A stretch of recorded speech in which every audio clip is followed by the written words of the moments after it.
रात के 12 बज चुके थे। अजय एक छोटे से गांव में काम के सिलसिले में आया था और अब शहर लौटना चाहता था। लेकिन उस सुनसान बस स्टैंड पर आखिरी बस के अलावा कोई और साधन नहीं था। कुछ ही मिनटों में एक पुरानी जर्जर बस उसके सामने आकर रुकी। बस के अंदर अजीब सी ठंडक थी। ड्राइवर और कंडक्टर दोनों ही अजीब लग रहे थे, बिल्कुल भावशून्य चेहरे और लाल आंखें। बस में सिर्फ 3 यात्री थे, एक बूढ़ा आदमी, एक अधेड़ उम्र की महिला और एक युवक जो खिड़की के पास बैठा था। अजय चुपचाप आखिरी सीट पर बैठ गया। बस धीरे धीरे चलने लगी। जैसे जैसे बस आगे बढ़ी, अजय को अजीब महसूस होने लगा। अचानक बूढ़ा आदमी उसकी ओर मुड़ा और धीरे से बोला, अगर जिंदा रहना चाहते हो तो अगले स्टॉप पर उतर जाना। अजय हैरान रह गया।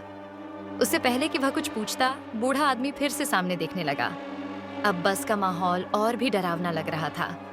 थोड़ी देर बाद बस घने जंगल के पास पहुंची।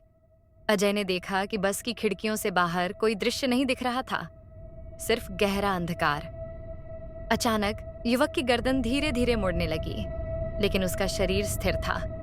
उसकी आंखें सफेद हो चुकी थीं और वह अजय को घूर रहा था। अजय के रोंगटे खड़े हो गए। तभी बस एक छोटे स्टॉप पर रुकी। अजय बिना एक पल गंवाए नीचे कूद पड़ा। उसने पीछे मुड़कर देखा।